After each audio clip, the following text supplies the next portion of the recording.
Harlem, New York.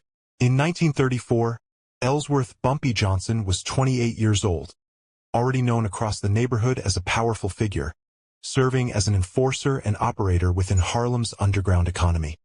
He worked out of places like back rooms of clubs and quiet offices above storefronts, moving through the streets as someone both watched and respected.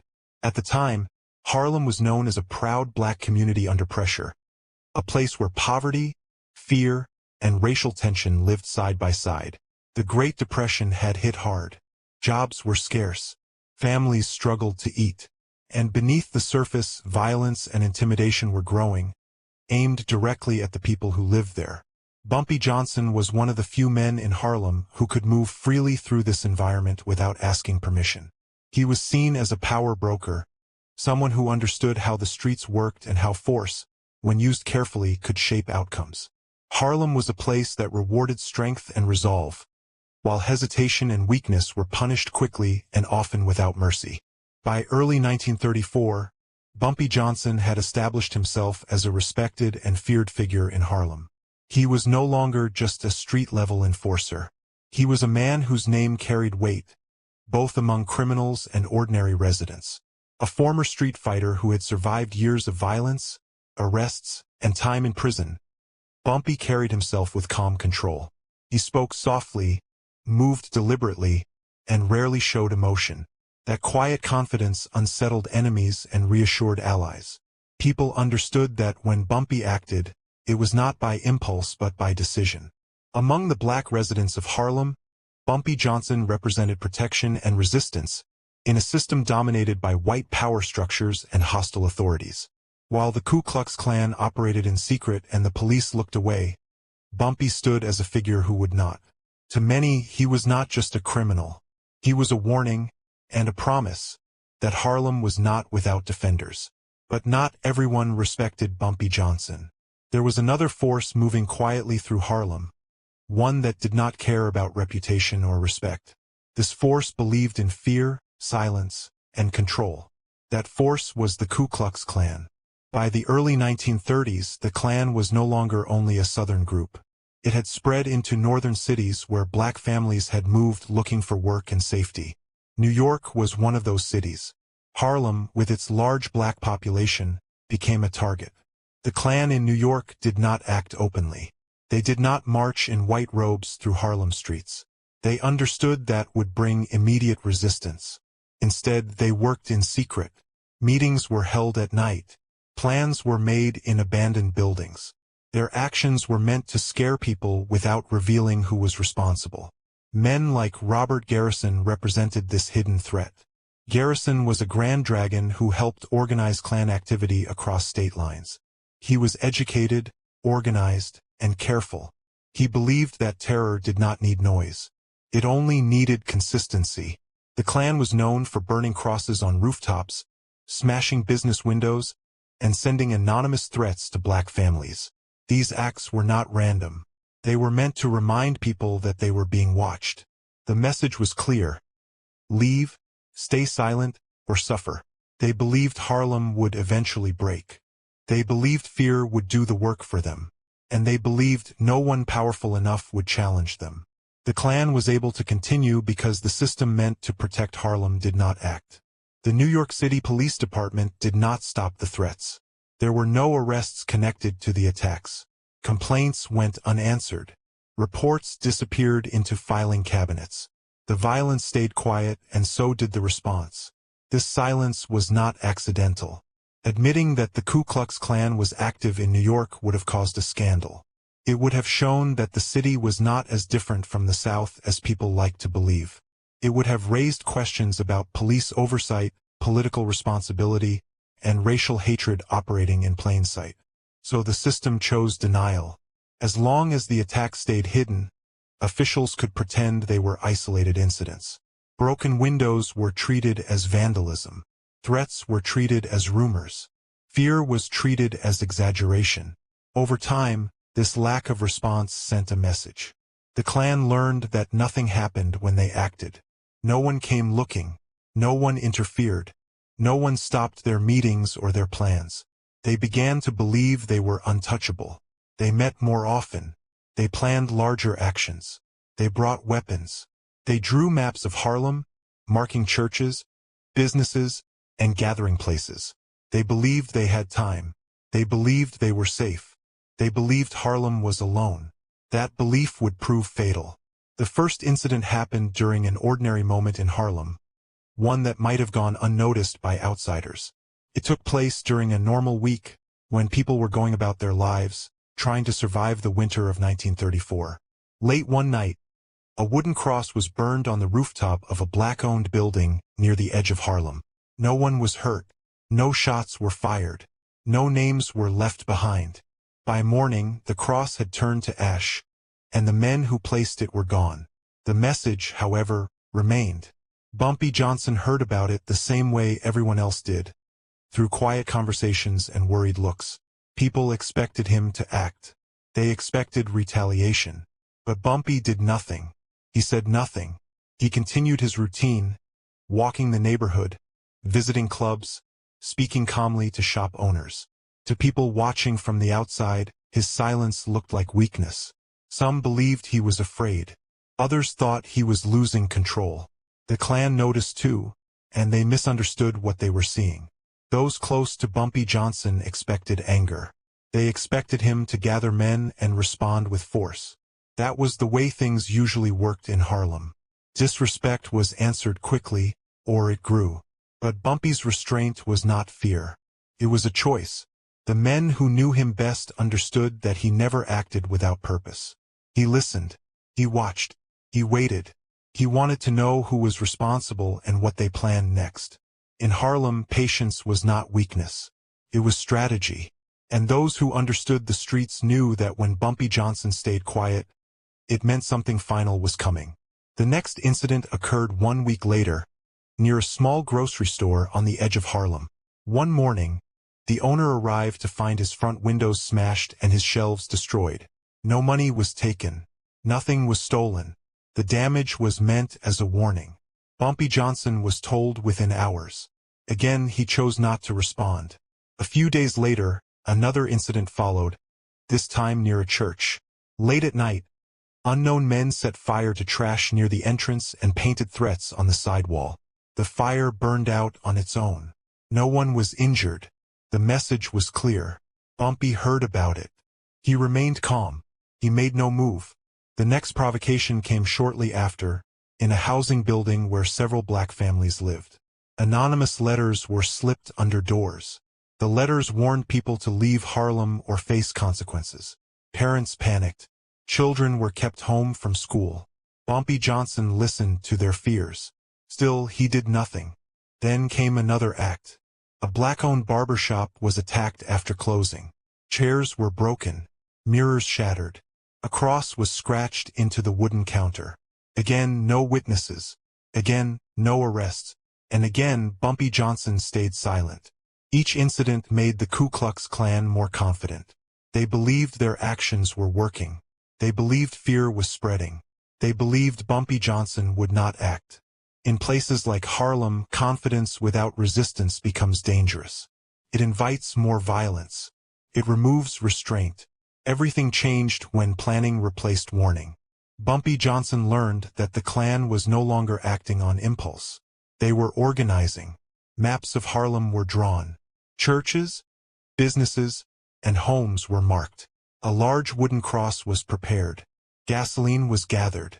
Weapons were brought in. This was no longer about fear alone. It was about action. This crossed a line. The targets were no longer symbols. They were people, families, children, places of worship.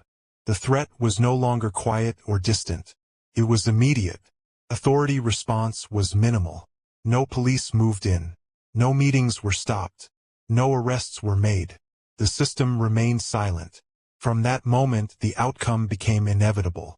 That evening, Bumpy Johnson sat quietly in the back room of a Harlem nightclub. The music from the front room was low and distant. Cigarette smoke hung in the air. Only a small group of men were present. These were men who had worked with him for years. They knew his habits. They knew his moods. They knew when he was angry. This night was different. Bumpy did not pace. He did not raise his voice. He did not argue. He spoke slowly, choosing each word with care. There was no rage in his tone, only certainty. He told them that the fear spreading through Harlem would stop. He said the threats would end. He said the crosses would not burn again. He did not say how he would do it. He did not give details. He did not ask anyone to come with him. He made it clear that this was his responsibility. One man asked if he wanted backup. Another offered weapons. Bumpy shook his head. He said this was not about strength in numbers. He said it was about sending a message that could not be misunderstood. Those listening understood what that meant. They had seen this side of him before. They knew that when Bumpy spoke calmly about ending something, it meant the matter was already decided. There would be no warning. There would be no negotiation. Whatever came next would be final. No one tried to stop him. When he stood up to leave, the room stayed silent. The men watched him go, knowing that by the next day, Harlem would not be the same. The setting of the final incident was plain and forgotten. It was an abandoned warehouse near the Harlem River, far from busy streets and bright lights. The building had once been used for factory work before the Depression shut it down. Now it stood empty, its windows dark, its walls crumbling. Nothing about the place seemed important. Routine continued as usual across the city that night. In Harlem, families finished dinner. Children were put to bed. Shop owners locked their doors and headed home. Jazz music drifted from clubs along the main streets. Life moved forward as it always did. The warehouse remained unnoticed. Inside, men gathered under dim light. They believed they were hidden. They believed they were safe. They believed the city did not see them. Outside, the river moved slowly, reflecting the cold night sky. The streets nearby were quiet. Cars passed without slowing. No sirens sounded. No alarms were raised. This normalcy made what followed unforgettable. Nothing about that night warned of history being made. There were no crowds, no speeches, no public signs of danger. Only a forgotten building, a silent neighborhood, and decisions already set in motion. By the time dawn came, Harlem would wake to a different reality. The final provocation came late at night, hidden in plain sight. The Ku Klux Klan gathered openly among themselves in an abandoned warehouse near the Harlem River. This was no longer small acts of fear or quiet damage. This was planning. 15 men met together. They brought weapons. They brought gasoline. They brought a large wooden cross. Maps of Harlem were laid out on a table, with churches and businesses marked. This time there was no ambiguity. They were not sending warnings anymore. They were preparing to act. Their plan was clear. They believed they had time. They believed no one would stop them. That belief ended when Bumpy Johnson walked through the door.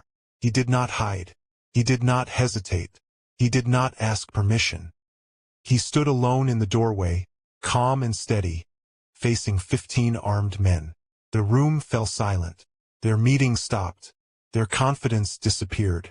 For the first time, the Klan understood that Harlem was not afraid. And Bumpy Johnson stood. According to those who survived, everything happened fast.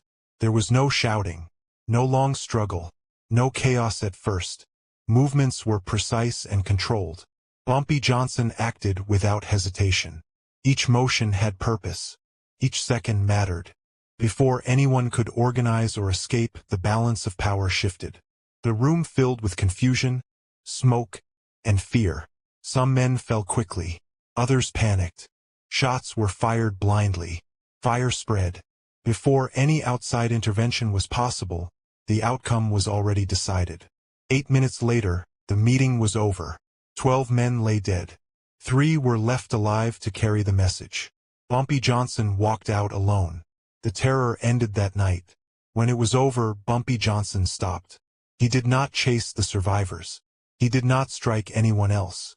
When the 3 remaining men were alive and able to leave, he let them go. The violence ended the moment its purpose was fulfilled. He did not wait for applause. He did not stay to explain himself. He stepped away from the burning building and disappeared into the night, moving back toward Harlem as calmly as he had arrived. Later, authority arrived. Firefighters found the ruins. Police found bodies. Detectives asked questions. Survivors were questioned in hospital rooms. No one named Bumpy Johnson. No one gave clear answers. The system chose silence. There was no arrest, no public search, no confrontation. But before he left the warehouse, before the last survivors crawled out, Bumpy Johnson delivered one final line. It was not loud. It was not dramatic. It was meant to be remembered. He told them to go home and tell the truth. He told them to tell everyone what happens when Harlem is terrorized. Then he walked away. The Ku Klux Klan survived, but only in name. 3 men walked out of the warehouse that night. Their bodies were broken. Their confidence was gone. Some carried burns. Others carried wounds that never healed correctly. All of them carried fear that followed them for the rest of their lives. They returned to their homes and to their Klan chapters in the Bronx, New Jersey, and Connecticut. They told what they had seen. They told how a meeting meant to plan terror had turned into a warning written in blood. With every telling, the story grew heavier, not lighter. Within days, the change in Harlem was clear. There were no more threats slipped under doors. No more crosses burned on rooftops. No more broken windows or smashed businesses. The quiet terror that had crept through the neighborhood vanished almost overnight. Churches held services without fear. Business owners opened their doors without hiring guards. Parents let their children walk to school again. Harlem breathed for the first time in months. The Klan did not announce a retreat. They did not issue statements. They simply disappeared. The message did not need to be repeated. It had been delivered clearly once. In the days that followed, authorities reviewed what had happened, quietly and without urgency. Firefighters reported an accidental blaze in an abandoned building. Detectives recorded 12 deaths. Survivors gave vague statements. No one named an attacker. No one described a clear sequence of events. But beneath the official language, a pattern was impossible to ignore. First came the intimidation. Then came silence from authority. Then came escalation. Warnings had been present, though unspoken. Time had been given. Patience had been shown. The system had every chance to intervene. It did not. The conclusion, though never written plainly, was unavoidable. What happened was not sudden. It was not random. It was the final result of fear ignored, restraint misunderstood, and power left unchecked. The city moved on. The files were closed. The story lived on in memory, and Harlem remembered. Long after the incident, the story continued to circulate through Harlem. It did not spread through newspapers or official reports. It was not taught in schools or recorded in city archives. Instead, it lived in quiet conversations, in barbershops, churches, and living rooms. It was passed carefully, often in lowered voices because everyone understood its weight. People did not repeat the story because of what happened inside the warehouse. They repeated it because of what stopped happening afterward. The fear that had followed families home at night disappeared. Parents stopped checking windows before bed. Shop owners stopped replacing broken glass. Churches no longer worried about attacks after evening services. The neighborhood felt different, not loud or celebratory, but steady again. The story mattered because it explained that change. For some, it became a lesson about patience. Bumpy Johnson had waited while others expected him to strike. He had watched while others panicked. That patience had been mistaken for weakness, and the cost of that mistake was final. For others, the story was about failure. The system that was meant to protect Harlem had looked away. Complaints were ignored. Threats were dismissed. Terror was allowed to grow quietly because it was inconvenient to confront. The consequences of that failure did not disappear. They simply arrived in another form. In places like Harlem, people understood something that outsiders often did not. Order does not come from words alone. It comes from enforcement. When enforcement fails, something else fills the space. The story was not used to glorify violence. It was used as a warning. It reminded people that fear can spread when ignored, and that restraint has limits. Years later, people still spoke of that winter in 1934. Not with excitement, with understanding. They spoke of how quickly things can change when pressure is applied in the wrong direction for too long. The meaning endured because the outcome endured. Harlem was never terrorized the same way again. When patience is mistaken for weakness and authority refuses to act, consequences do not disappear. They simply arrive without permission.